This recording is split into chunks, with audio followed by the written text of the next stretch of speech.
경제발전소 박연미입니다. 어제와 오늘, 작년과 올해, 20대와 30대. 이 단어들 사이에는 시간의 흐름이라는 역동성이 있습니다. 고백하자면 저는 솔직히 생일이건 기념일이건 사람의 편의를 위해서 만든 인위적인 시간의 분할이 아닐까 생각할 때가 많았는데 막상 경제발전소 100일이 되니까 여러 가지 상념이 떠오릅니다.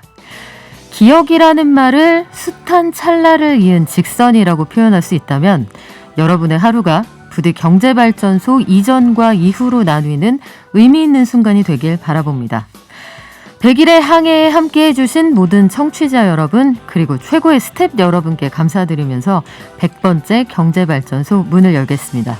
7월 23일 금요일 경제발전소, 저는 박연미입니다.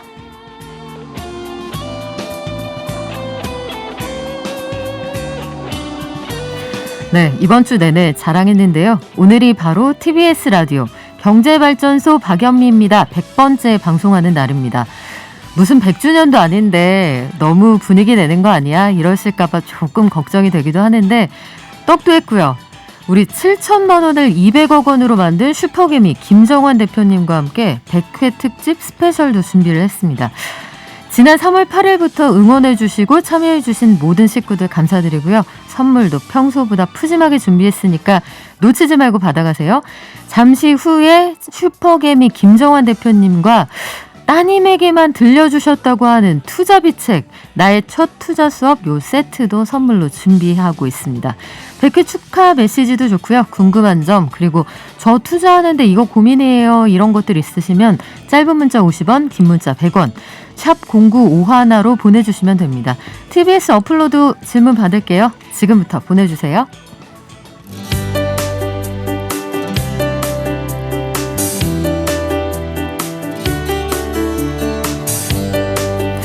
네, 대한민국 대표 가치 투자자입니다. 한국인이 가장 사랑하는 주식 멘토, 이런 수식어도 지나친 언어의 인플레 같진 않습니다. 개미들이 경제적 자유를 누릴 수 있게 도와주는 형님인데 주식시장이 열리는 월요일부터 금요일 아침까지 들어와주는 이 방송 보는 사람들한테 이렇게 쓴소리 해주는 형님은 처음이에요. 개미들의 애정이 얼마나 남다른지 개미들의 형, 개형으로 불리는 걸 좋아하신대요. 어감이 약간 그렇습니다. 유튜브 슈퍼K 슈퍼개미의 크리에이터이자 슈퍼개미 김정환에게 배우는 나의 첫 투자 수업 저자 김정환 K공간 대표님 나오셨습니다. 안녕하세요. 네, 안녕하세요. 네, 오늘 굉장히 일찍 와주셨어요. 강남에서 여기까지 넘어오느라 한참 걸리셨을 텐데. 네, 한 40분 정도 걸린 것 같고요. 좀 차가 막힐 걸 대비해서 좀 일찍 나왔습니다. 그러니까요. 역시 멋진 형님인데 사실은 김정환 대표님 오늘부터 1일이라 못 알아뵀습니다. 뒷모습만 보고 오늘 패션이 뮬이라고 하는 가장 유행하는 그 신발에다가 그냥 배기 팬츠에 까만 티셔츠를 입고 오셨는데 이거는 정말 상찬 아니고요. 뒷모습 보고 대학생인 줄. 아, 예, 감사합니다. 네. 브릿지 넣으신 줄. 근데 이 시간대 보통 사무실 아니고 다른 데 가시는 일이 별로 없으시죠? 별로가 아니라 제가 유튜브를 시작하고는 단 한 번도 없었고요. 제가 이 시간에는 라이브 방송을 아침 8시 40분부터 한 9시 반까지 하기 때문에 네. 제가 저의 사무실을 비우지 않습니다. 사실 경쟁 프로그램이었군요. 그럴 수도 있겠죠. 예. 저희 경제발전소 박연미입니다. 100회 축하해 주시기 위해서 진짜 평소와 달리 생전 처음으로 엉덩이를 떼셨다고 아침에 강조해 주셨는데 저희 청취자분들도 그리고 대표님 채널 구독자분들 지금 실시간으로 질문 축하 굉장히 많이 보내주시는데 자, 루틴대로 우리 한번 해보죠. 네, 그렇게 하겠습니다. 간밤에 뉴욕 증시 기술주가 많이 올랐더라고요. 예, 간밤에 연 3일 나스닥이 상승을 하면서 네. 기술주에 이제 지금 빅테크라고 하죠. 우리나라는 기술주라고 하면 반도체까지 포함을 하는데요. 반도체의 필라델피아 지수는 좀 빠졌는데도 불구하고 지금 플랫폼 관련주인 페이스북이나 트위터, 마이크로소프트까지 급등, 실적 예상이 좋아지면서 나스닥이 연 3일 급등한 상황이 되어버렸고요. 아무래도 우리나라도 오늘은 좀 빅테크가 좀 강하지 않을까라고 판단하고 있습니다. 저희가 항상 방송 시작할 때 간밤 뉴욕 증시 상황은 어땠습니다라고 말씀을 드리는데요. 네. 요즘 같이 헷갈리는 때가 없었던 것 같아요. 예컨대 간밤 증시를 보면요. 실업 청구 지수 요거는 별로였고 근데 기업들 2분기 실적은 다 괜찮았고 앞으로 경기 전망은 괜찮은데 그래서 하루는 오르고 하루는 내린단 말이에요. 같은 예, 지표를 그렇게 가지고 이럴 때는 이거 그 해석하는 방법이 좀 있습니까? 지금 이제 연준의 생각들을 우리가 읽어야 하는데요. 연준은 완전 고용이 될 때까지는 테이퍼링을 좀 늦춰야겠다는 생각을 계속해서 시장에 알리고 있습니다. 연준의 정책을 우리가 의심할 필요는 없어요. 그래서 어제 같은 경우도 실업 청구자 수가 35만 명 예측치였는데 네. 예측치보다 조금 증가해서 한 5만 명 정도 증가하면서 실업 청구 건수가 증가했으니까 앞으로 완전 고용이 되기까지는 좀 만만치 않다. 경제 상황이 그렇게 빨리 회복이 되지 않는구나라고 판단하니까 다시 테이퍼링이 좀 더 늦춰지겠구나. 우리는 이제 조기에 테이퍼링이 실시될까봐 테이퍼링이라고 하는 것은 이제 양적 완화를 그만두고 금리 인상을 통해서 돈을 회수한다는 얘기인데요. 네. 그 부분이 조금 늦춰진다는 생각. 그래서 우리가 약간의 위험 요소로 잡고 있는 그런 인플레이션의 끝에 테이퍼링이 조금 늦춰지기 때문에 시장은 조금 안도의 랠리를 펼치고 있지 않나 그렇게 생각하고 있습니다. 그러면 이럴 때 뭐 증시에서 여러 가지 격언이 있습니다만 일희일비하지 말라고 하는데 네. 요즘이야말로 일희일비 하게 되는 장이거든요. 네, 그렇습니다. 지금 일희일비하는 내 자신 반성해야 되는 건가요? 반성할 필요는 없고요. 네. 그러니까 우리가 소중한 자산이 하루하루 줄어들고 늘어나고 하는 모습을 보면서 사람들은 모두 다 일희일비할 수밖에 없습니다. 네. 왜냐하면 오늘 팔았으면 내일이 급락을 했을 경우에 어제 팔았어야 되는데 하는 항상 주식 투자자들은 후회의 삶을 살고 있는데요. 그러나 이제 우리가 공부를 하다 보면 기업의 가치는 끊임없이 증가하고 있다면 주가도 기업의 가치에 수렴하기 때문에 좀 장기적인 생각에서 주식을 보유하고 가신다면 큰 성과가 있을 거라고 생각합니다. 우리가 부동산을 소유하고 있더라도 매일매일 우리의 부동산의 가격, 아파트의 가격을 확인하지 않지 않습니까? 그렇죠. 그런 것처럼 네. 주식도 매일매일 확인할 필요는 없다고 저는 생각하고 있어요. 매일매일 확인할 필요 없다. 네. 요게 사실 처음에 주식시장에 입문해서 제일 힘든 게요. 화장실 갈 때 이 휴대폰을 열지 않는 거. 요거 네. 참는 게 제일 힘들거든요. 저도 뭐 어쩔 수 없이 매일매일 보기는 하는데요. 그렇지만 그러니까 부동산 가격처럼 우리 아파트가 뭐 분기에 한 얼마 정도 올랐는지 얼마 정도 거래되는지 그 정도만 평가하시면 될 것 같고 개인 투자자들은 본업이 있기 때문에 본업에 충실하면서 가끔 확인하는 기업의 가치를 미리 평가했다면 그 기업의 가치가 올 때까지는 그냥 좀 여유 있게 들고 가는 게 가장 중요하지 않나 이렇게 판단하고 있어요. 네, 저도 그러고 싶은데 그 여유는 당초에 언제 올지. 그럼요. 네. 자, 지금이 본격적으로 국내외 기업들이 2분기 실적을 쏙쏙 내놓고 있는 그런 상황이란 네. 말이죠. 실적은 뭐 전반적으로 괜찮습니다. 요럴 때 우리가 제일 주목해야 되는 업종이랄 게 있을까요? 네, 지금 우리나라가 굉장히 경제 실적이 좋은데요. 기업의 실적도 엄청나게 잘 나오고 있어요. 네. 지금 7월 달에 그 수출 지표도 32% 정도 나오면서 7월 1일부터 20일까지의 수출 지표인데요. 그리고 또 나왔던 기아차, 현대차가 지금 동남아시아뿐만 아니라 유럽에서도 지금 일본의 도요타를 앞서가려고 하고 있습니다. 네. 미국도 마찬가지고요.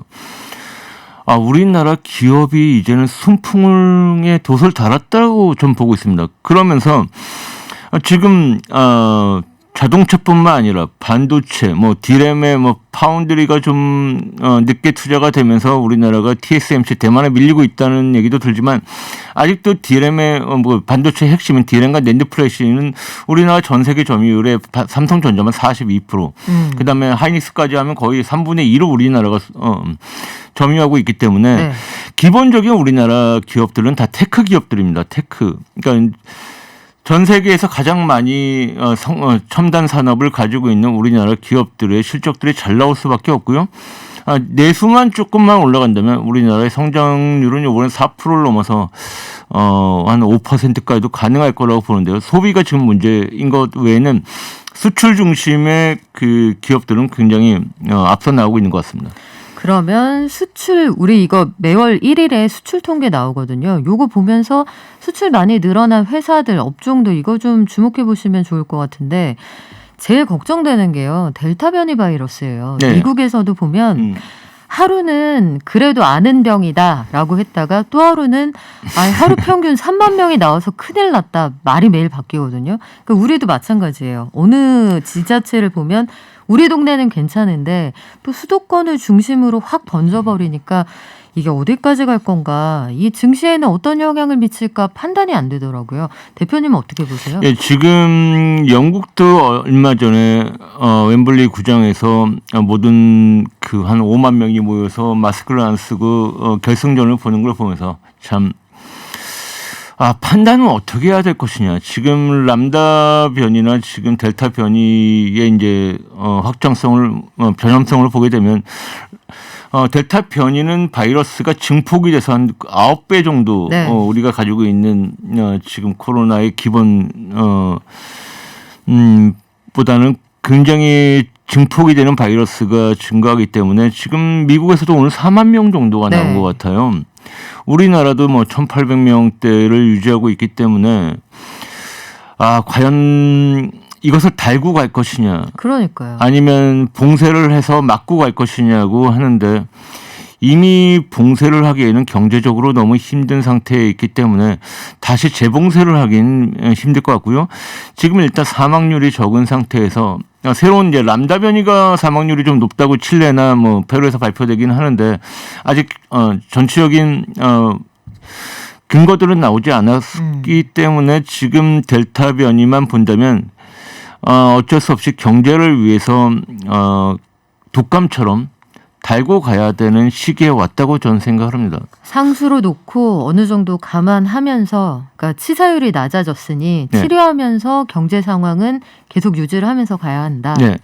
그렇기 때문에 이제 주식 시장에 미치는 영향은 만약에 이제 치사율이 올라가거나 사망률이 올라간다면 재봉쇄를 통해서 경제 상황이 나빠질 수 있지만 현재 제가 판단하는 것으로 봤을 때는 그냥 같이 갈 수밖에 없다라고 생각하고 있습니다. 그래요. 말씀하신 것처럼 아마 정부의 결정도 왜 방역 당국의 조치가 좀 늦었다 이런 비판이 있습니다만 우리가 지금 피로도를 느낀 지 거의 1년 반이 지나갔잖아요. 예. 아마 여러 가지 현실적인 지표를 종합해서 내린 고육책이 아닐까 싶은데 이런 질문도 주시네요. 5694님, 코로나로 연기된 올림픽이 오늘 개막을 합니다. 우여곡절 속에 도쿄 2020 하계 올림픽이 열리는데 올림픽 특수가 사실 득실이 될 만한 기업들이 예전엔 뚜렷했거든요. 단기적인 사업이나 경기 전망은 어떨까요? 물어보셨네요. 네, 지금 올림픽으로 인한 경제 효과는 거의 사라져 버렸고요. 원래는 이제 CCTV나 그다음에 종합 가전들, TV에 이제 대형 TV들이 판매가 늘어나기도 했는데 이번에는 제가 생각하는 올림픽의 특수는 없다. 왜냐하면 관중도 없는 무관중 경기에다가 지금 공식 스폰서인 드덕까지도 광고를 내보지 않는, 송출하지 그렇죠. 않는 그런 사태가 나오고요. 삼성전자도 어떻게 해야 할지만 지금 되게 당황하고 있고, 또한 올림픽을 개최를 주도했던 아베까지도 참석을 안 한다는 소식이 들면서 그러게요. 올림픽의 특수는 없을 것 같고, 제가 볼 땐 중간에 멈춰야 되는 상황이 아닌가. 지금 벌써 한 80명 정도가 그 선수촌에서 발생을 했기 때문에 오늘 뉴스를 보게 되니까 식사할 때도 한 몇 시간씩 기다려서 한 20분씩 줄을 서서 먹어야 되는, 그 선수촌에 식당이 하나밖에 없다고 해서 선수들한테까지 전염이 된다면 이건 굉장히 큰 문제가 될 수가 있다라고 생각하니까 이번에는 올림픽 특수는 없다. 미리미리 CCTV 관련주나 아니면 대형 가전 관련주들을 사셨어야 되는데 지금은 이미 늦었다라고 보고 있습니다. 그러면 도쿄올림픽 이게 세계적으로 어떻게 보면 항상 경제 상황에 치어리더 역할을 해주는 거잖아요. 네. 큰 스포츠 경기 같은 게. 네. 그 치어리더 역할을 못하고 오히려 올림픽 개최의 저주가 될 수도 있다. 이런 얘기가 나오는 상황인데 그래서 사실은 올해 들어서 우리가 예상했던 모든 일의 결과가 뒤집히고 있거든요. 네. 예컨대 보면 뉴욕 증시에서도 채권 금리 이런 것들이 움직이는 상황에 따라서 보면 이쯤에는 증시가 팍 튀어줘야 되는데 혹은 내려가줘야 되는데 그동안 우리가 스테레오타입으로 알고 있었던 공식이 하나도 안 맞는단 말이에요. 네. 그래서 익절, 손절 요 타이밍을 놓쳤다는 분들 계신데 업종이나 종목 따라 다르겠지만 저는 이 시점에 저의 갈 길을 알려주십시오 하는 투자자들에게 어떤 조언해 주실 수 있을까요?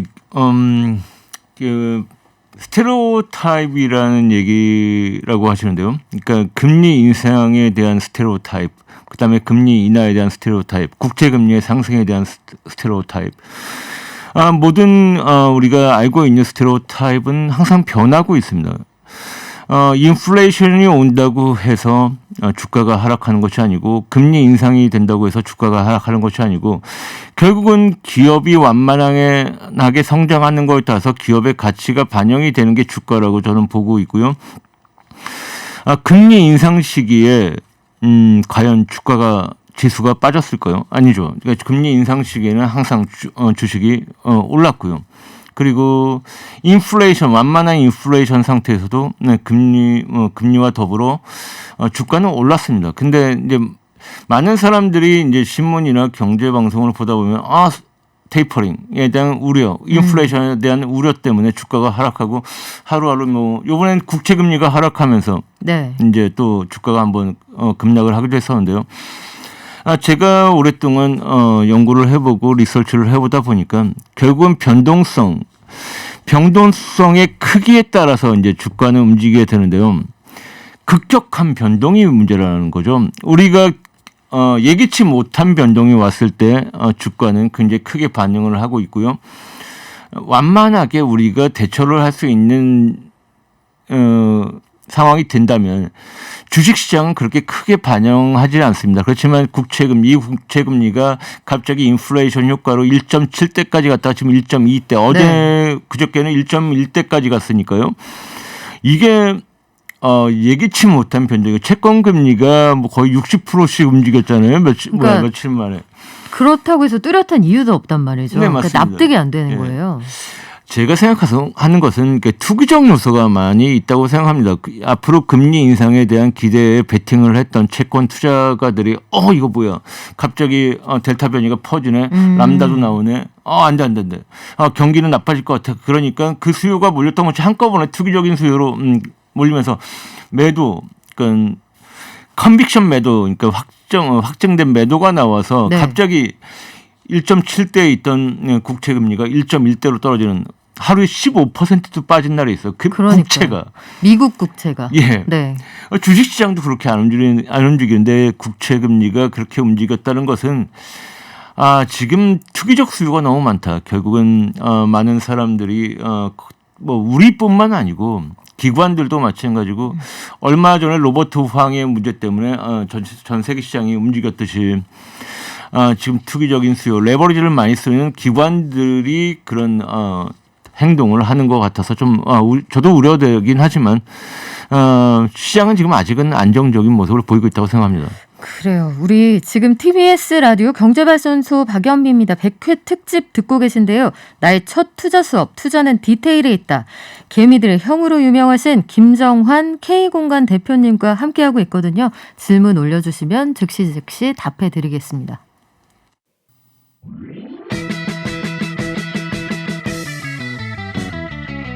발빠른 경제발전소. 경제발전소 박연미입니다에서는 여러분의 소중한 의견을 받고 있습니다. 짧은 문자 50원, 긴 문자 사진 문자 100원, 샵 0951 또는 TBS 앱을 통해 받습니다. 네. 아까 익절과 손절의 타이밍에 대해서 얘기를 했었어요. 익절 하실 분들은 행복한 고민이죠. 작년 말 아니면 올 초에 들어가셨을 네, 거고. 그렇습니다. 손절은 아마 환희에 사신 분들일 것 같은데 네. 양쪽 다 고민이에요. 그 조언 좀 부탁드릴게요. 지금 주식시장의 종합지수는 거의 사상 최고에 근접해 있는데도 불구하고 많은 투자자들이 어떤 대중들이 환호할 때 샀던 주식들, 너무 급등했던 기업들을 사신 분들이 굉장히 힘든 상태에 있습니다. 그쵸. 지금 특히나 우리 210만 명의 주주분들이 보유하고 있는 삼성전자, 올해만 20몇 조를 샀는데요. 근데 삼성전자가 돌이켜보면 1년 전에 4만 원에서 9만 원대까지 거의 10만 원 돌파할까 말까 한 상태에 왔다가 지금 8만 전자로 네. 남아있는데, 가장 문제가 누구냐면 9만 원에서 10만 원에 샀던 사람들이 죽음인 거예요. 이거 지수는 많이 올랐는데 삼성전자는 9만 원에 샀는데 지금 7만 원이 됐고 막 8만 원이 되고 이러니까 네. 시간도 버린 것이고요. 자기의 자산도 줄어든 것이기 때문에 지금이라도 이제 삼성전자를 손절해야 되느냐라고 하시는 분들이 많이 있습니다. 그러나 삼성전자는 앞으로 좋아지기 때문에 지금은 버틸 때지, 엉덩이로 버텨서 차분히 기다릴 때지, 절대 삼성전자를 던질 때가 아닌데도 불구하고 사람들의 심리는 그렇지 않습니다. 삼성전자의 가치를 본다면, 아니면 지금은 유동성 장세를 지나가는 실적 장세에 들어와 있기 때문에 앞으로 실적이 좋아지는 기업들 중에 저평가되어 있는 기업들은 앞으로도 크게 더 갈 수 있는 여력이 남아 있으니까 지금은 주식을 살 때지 던질 때는 아니라고 저는 생각하고 있어요. 아마 작년에 생전 처음으로 이런 장을 경험해 보신 분들은 장이 우상향 곡선만 그린 데다가 오름폭이 보통 2자리였고 네, 맞습니다. 증시에 상장하는 새로운 기업은 뭐 IPO만 했다 하면 따상을 간다. 이게 마치 공식처럼 받아들여졌던 굉장히 이례적인 시장이었기 때문에 작년에 그 오름폭을 충족하지 못하는 주식이 좀 따분하게 느껴질 수도 있겠는데 네. 말씀하신 것처럼 앞으로 돈을 벌 수 있는 회사라면 주목해 볼 만하다. 인플레이션 관련 이슈도 이것도 참 판단 기준을 흐리게 하는 여러 가지 변수 중에 하나인데 하루는 많이 물가가 올라서 조만간 증시가 되게 어려워질 거라고 하고요. 또 다른 사람은 이런 얘기를 해요. 물가가 이렇게 오르는 거는 경제 회복의 신호니까 안심하고 갑시다 얘기를 하거든요. 네. 지금 대체 컵에 물이 반이나 남은 거예요? 반밖에 안 남은 거예요? 저는 샘물이라고 생각하고요. 샘물. 주식시장은 끊임없이 상승한다. 그러니까 샘물이 끊임없이 샘솟듯이 우리가 과거에 100년간의 나스닥이나 다우나 S&P를 보고 우리나라의 증시를 보더라도 약간의 변동은 있겠지만 끊임없이 상승을 하고 있는데요. 그게 인플레이션에 기여한다고 볼 수 있습니다. 우리가 얼마 전만 해도 10년 동안에 디플레이션을 굉장히 걱정을 해서 우리나라의 소비가 늘어나지 않고 인플레이션이 적정 인플레이션이 한 2% 정도라고 네. 생각하는데요. 우리가 계속해서 10년 동안 1%대에 있었어요. 그러면서 올해 처음으로 2%를 넘어서서 이제 4%대 중반 후반까지 와 있으니까 이거 인플레이션 때문에 나라가 망하는 거 아니야? 라고 생각하는데 10년 동안의 디플레이션 상태에 있던 기저효과가 작년 말부터 올해 발생한다고 생각하면 될 것 같고 인플레이션은 축복이다. 근데 아까도 말씀드렸듯이 급격하게 변하니까 두려운 거거든요. 그러니까 완만하게 우리가 예측 가능하게 모든 지표들이 나온다면 우리는 걱정을 할 필요가 없는데 네. 인플레이션이 갑자기 이제 급등하면서 이거 갑자기 자산 가격이 폭등하고 지금 물가도 너무 많이 올라서 소비자의 지갑은 굉장히 줄어드는 거 아니냐는 걱정이 있는데 그런데도 불구하고 미국 FED의 수장은 인플레이션은 조만간 잡힐 거야. 이건 일시적이야. 그랬는데 람다 변이나 뭐 델타 변이가 확산되면서 또 며칠 전 뉴스에는 야 이거 스태그플레이션이다. 그러니까요. 예, 라고 하루하루 생각이 바뀌고 있어요. 그러나 지표는 하루하루 그렇게 바뀌는 것이 아니기 때문에 지금 경제 회복이 더뎌진다면 스태그플레이션으로 다시 과거의 디플레이션으로 갈 수 있는 상태에 있기 때문에 일단 인플레이션을 가더라도 경제 회복을 통해서 완전 고용은 이룰 정도까지는 가보자. 약간 버블이 오고 우리가 좀 주머니 사정이 안 좋게 될지라도 인플레이션을 용인하자는 분위기가 시장에서 팽배한 것 같습니다. 저도 그게 맞다고 생각하고 있고요. 그렇게 된다면 앞으로도 경제 성장을 유지하기 위해서 인플레이션은 좀 참아야 된다라고 생각합니다. 그렇게 말씀을 해주시니까 진짜 떠오르네요. 불과 한 4, 5년 전만 해도 우리의 그 장기 물가 목표치를 한국은행이 매년 제시를 하는데 네. 거기에 하단에도 못 미친다는 얘기가 예, 계속 맞습니다. 나왔었거든요. 예. 이런 저물가 이거 좀 곤란하다. 네. 이 저성장 그리고 경기가 전반적으로 굉장히 좀 활력이 없다 이런 지적이 있었는데 네. 오르면 올라서 걱정, 떨어지면 떨어져서 걱정이기도 하네요. 네, 그렇습니다. 이게 2분기 실적들 계속 나오고 있는데 요거 실적 발표 시점 관련해서 매수 매도 계획 요것도 한번 세워볼 필요가 있겠네요. 예.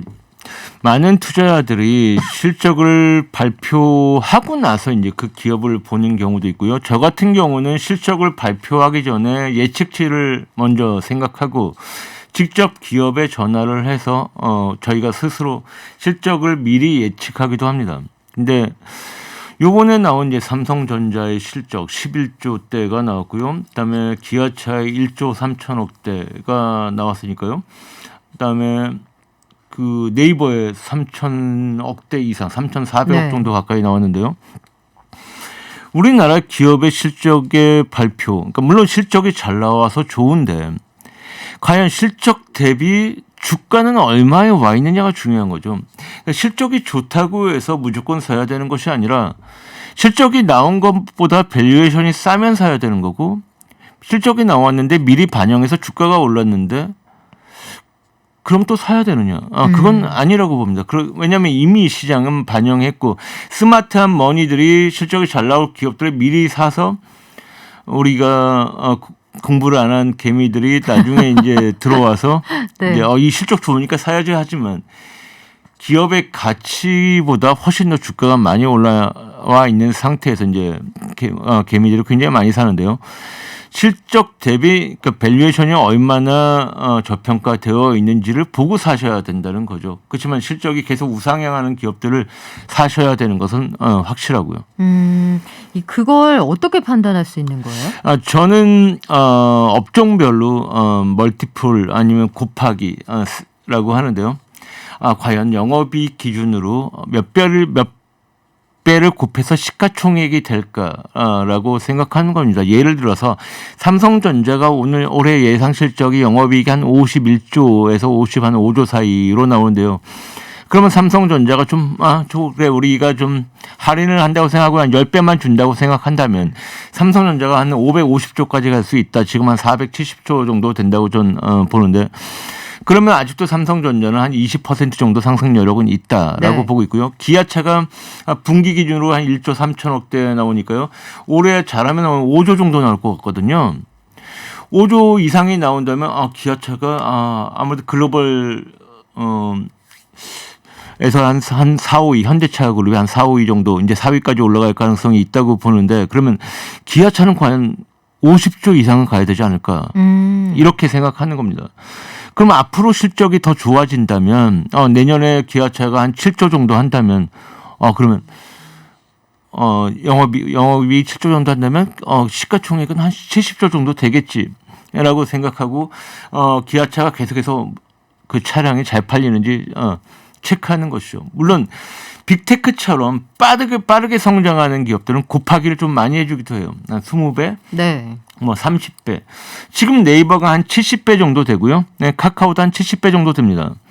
그러니까 이렇게 핀테크 기업들, 그러니까 플랫폼 기업들은 70배를 받고 있고요. 버진 갤럭틱이라는 얼마 전에 우주 여행을 갔다 왔던 회사는 실적이 없는데도 불구하고 거의 7조 정도 되거든요. 시가총액이. 네. 그래서 빠르게 성장하는 기업들은 곱하기를 좀 많이 해주고 그다음에 저성장 국면에 있는 것은 6배. 지금 우리나라 금융주도 은행주도는 한 3, 4배밖에 못 받고 있습니다. 네. 좀 안타까운 거죠. 네, 이렇게 업종별로 섹터별로 곱하기를 정해서 목표의 시총을 정하고 목표 주가를 정하게 되는 거죠. 그렇게 해서 대표님이 그동안 걸어오신 길을 보면 죄송합니다. 7천만 원의 종잣돈을 200억 원으로 불렸다. 이게 사실 굉장히 놀라운 숫자거든요. 곱하기를 몇 번을 해야 되는데 주식 투자를 대표님 처음 시작하신 건 2004년이죠. 더 전에 대학원 때부터 시작했으니까 1998년 정도에 대학원 수업에서부터 시작했기 때문에 네. 파이낸스 수업에서 네. 그렇기 때문에 좀 대학원 때 시작했습니다. 대학원 때부터 시작을 하셨으면 진짜 뭐 5년 6년 될까요? 네, 시장의 네, 용어로 흔히 우리가 고인물이라고 하는 네. 그런 형님이신데 네. 이게 7천만 원이 200억 원이 됐던 요 과정 있잖아요. 네. 요 과정을 좀 얘기를 해주세요. 저는 이제 삼성에서 이삼성, 그러니까 지금 이재용 씨가 수장으로 있었던 이삼성에서 벤처 캐피탈이었는데요.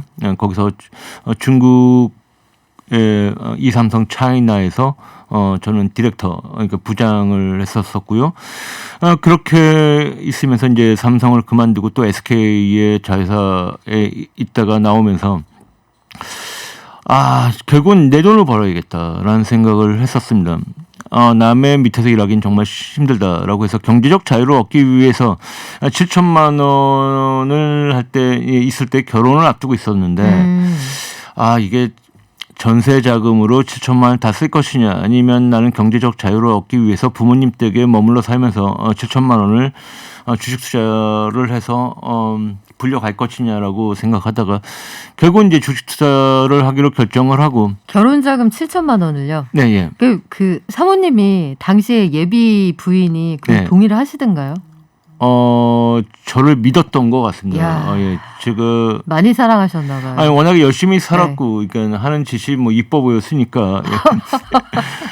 그래서 저는 이제 부모님 댁에 네. 머물러 살면서 이제 7천만 원을 투자를 하기 시작했는데 그 돈을 날려버리면 제가 시드머니까지 날리는 그렇죠. 상황이 되기 때문에 하루에 회사를 갔다 와서 6시간씩 가치 투자에 재무제표를 공부하기도 하고 기업을 분석하기도 해서 첫 시작을 뭐 웅진코웨이란 기업으로 거의 뭐 전 남들한테 하지 말라는 몰빵을 했습니다. 그러니까 웅진코웨이란 기업의 성장을 100% 확신을 신했기 하셨다는 때문에, 건데 예. 그 회사가 지금 그 정수기 같은 거 렌탈 많이 하는 회사잖아요. 맞습니다. 예. 근데 그때 당시에는 2000년대 초반에 그렇게 주목받는 회사는 아니었거든요. 그러니까 렌탈 사업의 초기 단계였고 어느 정도 렌탈 사업의 구조가 시장에 진입해서 많이 렌탈을 해놓고 나서 천천히 돈이 들어오는 구조이기 때문에 미래 수익이 확정되어 있는 회사였어요. 왜냐하면 쌓이면 쌓일수록 돈은 따박따박 들어오는 구조였고 그다음에 그때 정수기가 굉장히 많은 사람들이 사용하게 되는 시점이었기 때문에 저는 웅진코웨이에 저의 자산을 다 넣고 그것을 아주 짧은 시간에 한 6, 7개월 만에 4배로 불리게 되죠. 물론 시장도 굉장히 좋았습니다. 7천만 원을 4배로 불리셨다고요? 자, 그러면은 7428입니다. 네. 이제 2억 8천만 원이 됐는데 그 다음에는 네. 어떤 종목에 관심을 가지셨어요? 그 다음에 그때 지금의 SK 하이닉스가 그때 감자 워낙에 상황이 안 좋았기 때문에 어려웠죠. 감자를 하고 SK 하이닉스 다시 이제 발돋움을 할 때였는데요. 그때 자기 자본 이익률 ROE라고 하죠. 리턴 온 에퀴티라고 하는데 그게 갑자기 반도체의 공급량이 증가하면서 하이닉스 같은 거대한 기업이 ROE가 40%가 나왔을 때가 있었습니다. 그래서 SK 하이닉스가 앞으로 구조적으로 성장을 하겠구나라고 네. 생각해서 다시 한번 또 전체로 옮겨서 전체 다요. 네. 중간이 없으시구나 우리 형님은. 네. 지금 워렌 버핏도 네가 할 수 있으면 네가 확신 있으면 네. 한 종목에 투자해라라고. 근데 보통 그 시장의 큰 형님들은 분산 투자해라. 네. 얘들아 계란은 한 바구니에 담는 게 아니란다. 네. 하얀 거 깨지면은 노란 건 남아 있어야지. 보통 이렇게 가르쳐 주시잖아요. 근데 막상 이 전문 투자를 하시는 분들이 한 종목에 다 올인을 하셨던 이유는 뭐예요? 그때 저한테 들어오는 캐시플로우, 저한테 연봉이 그 이상이 됐었고 아주 작은 돈을 투자했기 때문에 1년 내에 제가 버는 돈이 7천보다 더 많았고요. 때도 뭐 연봉이 한 1억 5천 정도 됐으니까 7천만 어렸을 때 승부를 해야 된다. 그러니까 젊은 분들한테는 제가 이런 투자를 하라고 권유를 해주고 있고요. 자기의 성장성이 높다면 급여로 충분히 막을 수 있는 부분이기 때문에 이럴 때 도전을 하지 않으면 언제 도전하겠냐고. 하지만 나이에 따라서 이제 포트폴리오가 달라져야 되는데 40, 50대에 가서 가정에 가장이 되어 있는 사람한테 이런 집중 투자, 한 종목 투자라고 말은 할 수 없고요. 제가 나이가 어리고 그다음에 성장성이 있었기 때문에 한번 베팅을 해봤던 것이 성공을 한 것이고, 또한 기업을 분석을 하고 깊이 들어갈수록 종목의 숫자는 작아질 수밖에 없습니다. 왜냐하면 기업에 확신이 드는 기업들이 기업을 분석을 통해서 1등부터 100등까지 전 나열할 수 있거든요. 그래서 그 비율에 따라서 투자를 하는 건 맞지만 기업에도 상승 여력이 다 다르고 앞으로의 성장성이 다 다른데도 불구하고 똑같이 10%씩 닿는다면 그것보다 더 비율적인 것은 저는 없다고 생각합니다. 그러니까 분산 투자라는 게 기계적인 분할이 아니라 여기에서 그 성장성에 따라서 만약에 안전판을 둔다고 하면 이 친구가 90% 상승할 것 같으면 거기에 90, 그리고 안전하게 갈 것 같은 10%가 있으면 거기에 10 이런 기준으로 나누신다는 건데, 맞습니다. 저는 그 에피소드가 되게 재밌었어요. 어느 날 한강에 산책을 갔다가 사람들이 자전거를 많이 타네, 이걸 보고 종목을 고르신 적이 있다면서요? 네, 그것도 맞는 사실이고, 제가 이제 삼천리 자전거를 지분 공시를 통해서 7.8%를 보유하고 있었고요. 그러니까 시장에다 공시를 한 거죠. 그러니까 경영진 아니고 개인 중에는 제일 많이 갖고 계셨던 거 아니에요? 네, 맞습니다. 지금의 이제 주식 농부인 박영욱 대표가 제 다음으로 이제 가지고 계셨으니까요. 그때 자전거의 산업, 한강에 많은 자전거가 돌아다니는 것을 보고 자전거 주가 상장되어 있는 게 뭐가 있을까 보니까 삼천리 자전거가 상장이 되어 있었고, 그리고 잡지를 보는데 오세훈 시장이 자전거 잡지 표지 모델로 나오더라고요. 당시 시장이요. 네, 오세훈 시장이 당시 시장이죠. 표지 모델로 나오면서 이 사람들 자전거 좋아하구나. 그때 당시 대통령인 이명박 대통령이 자전거를 타고 또 청와대에서 출근하는 모습을 봤습니다. 그러면서 자전거에 대한 정책을 많이 만들겠구나 했는데, 그때 오세훈 시장이 한 게 뭐냐면 공용자전거, 서울시 공용자전거, 지금 따릉이부터 해서 뭐 수없이 많은데요. 그다음에 자전거 전용도를 막 만들고 있었고요. 근데 이명박 대통령이 되자마자 4대강 사업 하시면서 바로 자전거 전용도를 4대강에 다 만들면서 시장의 이슈는 와 있는 상태였고, 그때 마침 서프라임 사태가 터졌습니다. 2008년이죠. 예, 2008년에 서프라임 사태가 터졌는데 많은 사람들이 돈이 없고 그러니까 자동차를 타고 다닐 그때는 기름값도 가스값도 없으니까 그때 휘발유가 리터당 2,200원 위로 올라갔어요. 맞습니다. 그러니까 그 차가 하나도 안 막혔습니다. 그러면서 이제 자전거의 수요가 급증하게 되면서 서프라임 사태 때 그 다른 사람들이 다 힘들 때 삼천리 자전거만 거의 10배 이상 올랐죠. 그 와중에요? 네. 그때 정말 증시가 폭락을 거듭할 뿐만 아니라 시초가하고 장 마감가 사이에도 몇 배씩 차이 나는 주식이 많았거든요. 그래서 제가 운이 좋다고 하는, 운이 좋은 투자자라고 하는 이유가 그런 겁니다. 그러니까 제가 물론 자전거의 미래 성장성을 보고 투자하긴 했지만 하필 서프라임 사태 때 그것이 반영이 돼서 주가가 올랐으니까 저는 뭐 미래를 봤다고 하는 것은 너무 자만하거나 거만한 것 같고요. 예측은 했지만 그 서프라임 때 저를 살려준 기업 삼천리 자전거 때문에 저는 지금 이 자리에 있다고 생각합니다. 이게 그 김정환 대표님 정도 되는 이 정말 슈퍼개미, 사실 개미의 반열에서 이제 벗어나신 것 같은데, 슈퍼 큰 손들은 꿈에서 누가 찍어주는 줄 알았거든요. 자, 3대가 복을 쌓아서 내일은 이 종목을 사도록 하여라, 이런 거 아닐까 생각했는데 그냥 나타나는 현상을 보고 사회가 어떻게 돌아가는지를 예측하신다는 얘기인데, 지금도 수험생처럼 하루에 4시간밖에 안 자고 공부를 하신다고 들었어요. 아니 지금 충분히 부자인데 뭐 이렇게까지 해야 됩니까? 제가 코로나 때 굉장히 힘들었어요. 왜냐하면 나갈 수도 없고 시장은 급락해 있고 나약한 제 자신을 보면서 내가 너무 심심한데 뭘 할까 하다가 어느 날 유튜브를 켜서 방송을 하게 되고 방송을 하면서 점점 책임감이 생기게 되고 많은 사람들이 주식 투자로 힘들어하는 것을 알게 되면서 매일매일 정보를 아침 시황을 네. 하고 많은 이제 투자의 기본들을 가르쳐주기 시작하다 보니까 제가 가지고 있는 기업만 본다면 저는 하루에 1시간 정도 일을 하면 되는데 지금 제가 전체 시장의 기업들을 좋은 기업들 다 찾아내고 있거든요. 그러니까 하루에 해야 될 일이 주식시장에 올라오는 모든 리포트 다 읽고 와. 모든 뉴스 다 읽고 해외 시장 다 보고 거시경제 미시경제 할 것 없이 다 보다 보니까 시간이 굉장히 촉박하게 바쁘게 살아가고 있는 상황이 되어버렸습니다. 혹시 뭐 어디서 협박당하고 그래서 일하시는 건 아니죠? 제가 너무 기쁘게 일을 하고 있고요.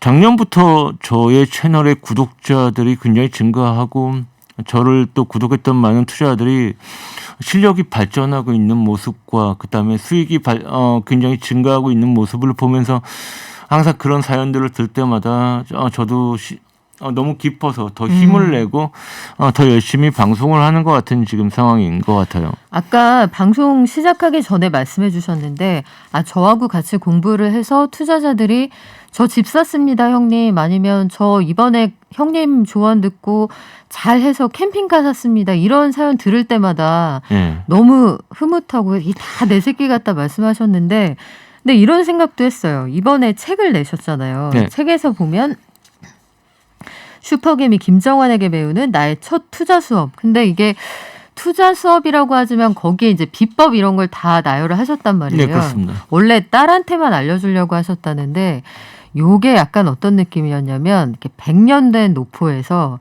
이 시어머니를 통해서만 전수되는 시간장 제조 비법을 알려주는, 네. 이런 거 안 해도 되잖아요. 혼자만 부자여도 되는데 이런 거 왜 하시기로 하신 거예요? 네.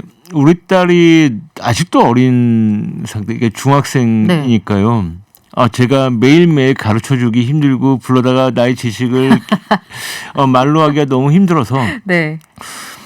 제가 늦게 얻은 딸이기 때문에 혹시 내가 먼저 가더라도 우리 딸은 나의 투자의 지식을 좀 기억하고 제가 기록해 놓은 것을 보고 공부를 했으면 좋겠다, 나중에라도. 네. 해서 제가 아주 오래전부터 2010년부터 블로그에 끄적끄적거리면서 딸에게 쓰는 투자 편지란 그 카테고리에서 글을 계속 써왔던 것을 14년이 지난 지금 책으로 묶어서 낸 것이고요.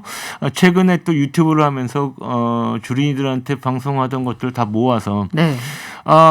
이것은 알아야겠다. 왜냐하면 책에서는 얻을 수 없는 지식들이 너무 많고 수많은 책들을 봐야 되고 그것을 또 제대로 정리해 놓은 책이 없기 때문에 딸에게만 알려주기 위해서 정리를 시작했던 것을 책으로 발간하게 된 것입니다. 그렇다면 한마디로 말하면 이번에 내신 책은 김정환 투자실록인데 이 자세한 내용은 저희가 교통정보 듣고 와서 다시 한번 말씀드리겠습니다. 깊이 있는 경제 발전소. 시민과 함께 공부하는 경제 시사 프로그램 경제발전소 박연미입니다. 네. 유튜브로 되게 많은 분이 의견 주시는데요. 오늘 뭐 문자창, 댓글창 난리 났거든요. 제일 와닿는 표현이 이거예요. 우리 개형은 아낌없이 주는 나무세요. 이렇게 쓰셨는데 저도 정말 공감합니다. 방금 잠깐 쉬는 시간에도 저는 언제 쉴 수 있을까요 하셨는데, 이런 마인드로 계속 공부하시면 제가 장담하는데 오른팔을 거는데 쉬는 시간 없습니다. 대표님 동영상 채널을 보면 이런 문장이 있더라고요. 주식 투자는 디테일에 있다. 우리도 뭐 악마는 디테일에 있다 이런 얘기 하는데 이게 구체적으로 무슨 뜻이에요? 우리가 기업은 하나의 생물이라고 생각합니다.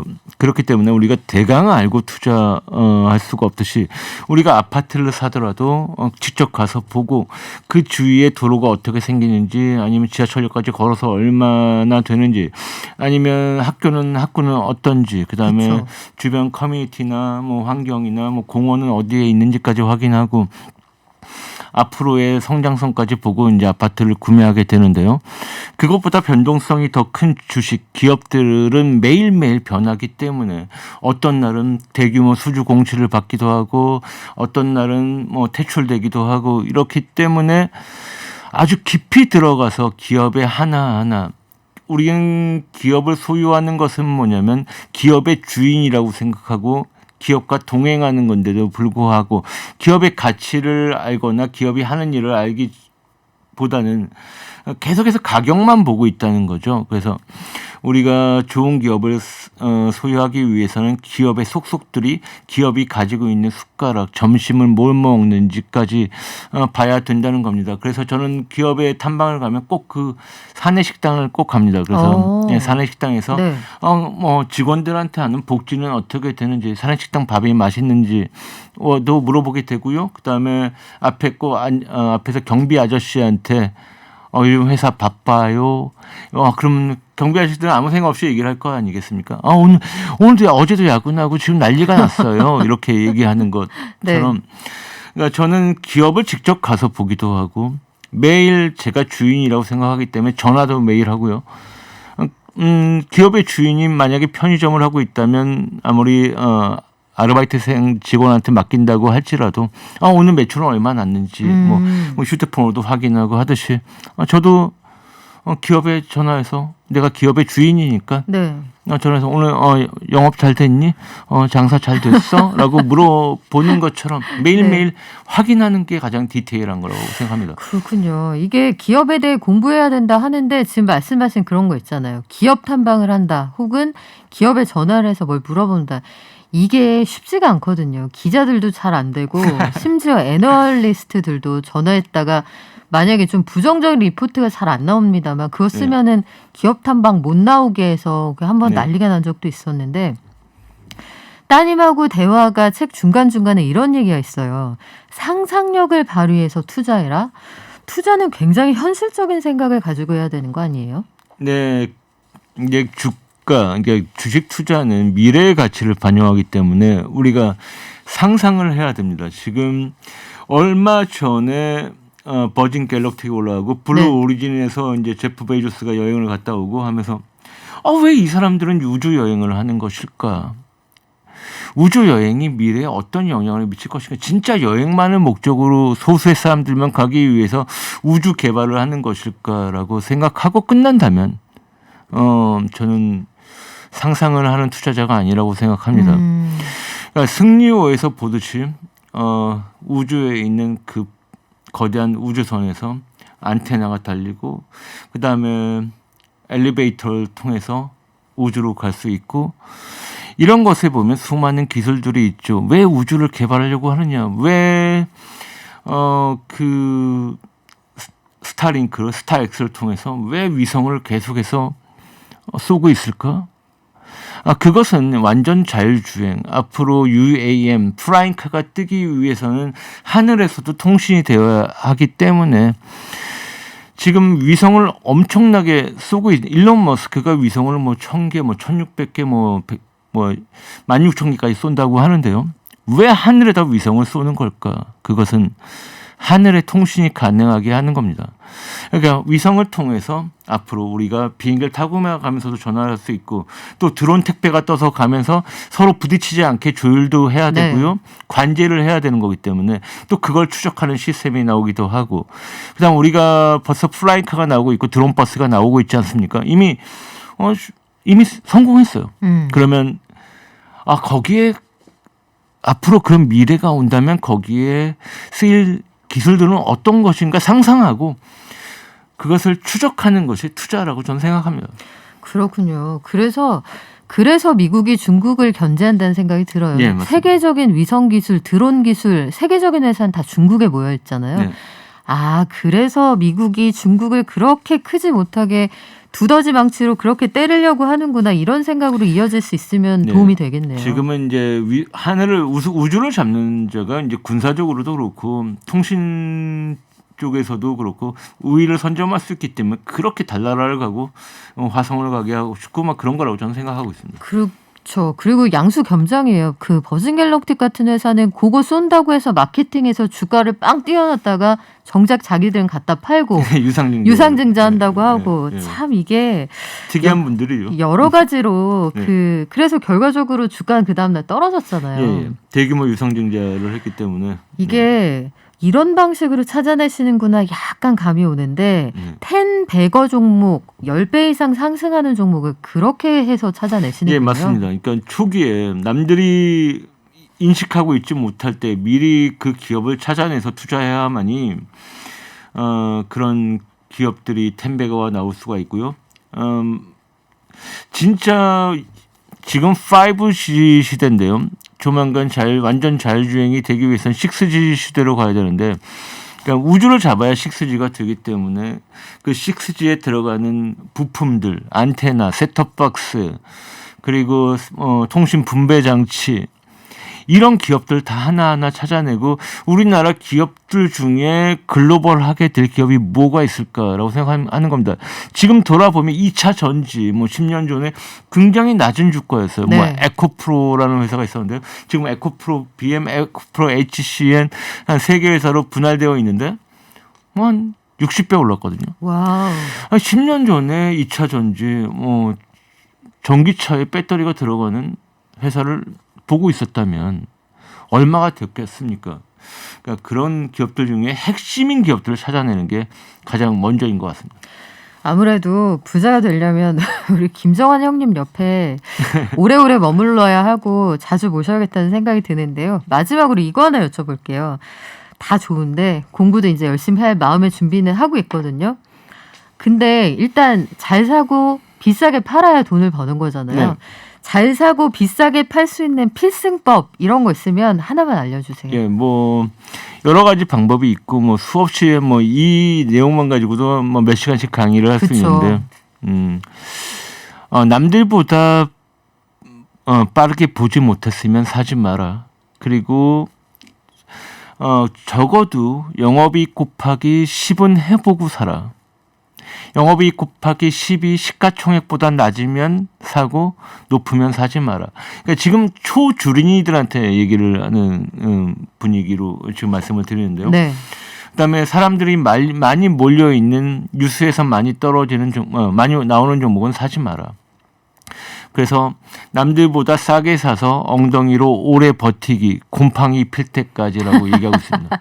곰팡이 필 때까지. 이거 실제로 나오는 에피소드입니다. 의자에 하도 오래 앉아 계셔서 앉아 계시던 의자에 곰팡이가 피었다고 하는데 질문들 좀 해소해드리고 가야죠. 2950님, 카카오뱅크 크래프톤 이번에 8월 상장하잖아요. 요거 왜 공모가가 지나치게 비싸서 한번 이거 다시 계산해서 오세요. 금감원에서 반려당했다가 다시 정해졌는데 요거 전망 어떻게 보시나요? 궁금합니다 하셨네요. 네. 카카오뱅크 여러분들이 기대하고 있고 많은 그 플랫폼 뱅크라고 해서 많은 사람들이 밸류에이션을 주고 있다는 걸 알고 있습니다. 그렇지만 우리가 보려면 같은 동종 업계의 피어 밸류를 봐야 되는데요. 그러니까 예를 들어서 KB나 우리은행이나 카카오뱅크를 둘이 누가 더 빠르게 성장할지는 카카오뱅크가 더 빨리 성장할 수라고 생각하지만 지금 카카오뱅크는 시총이 한 19조 정도, KB가 한 21조 정도 되니까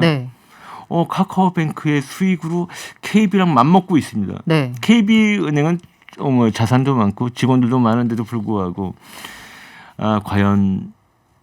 과연 카카오뱅크가 KB의 수익을 뛰어넘을 수가 있을까요? 저는 그렇게는 보기 힘들 것 같고요. 네. 우리가 10초 남았어요, 대표님. 예, 알려주세요. 그래서 카카오뱅크는 조금 비싼 것 같습니다. 다음 주에 올게요, 발전.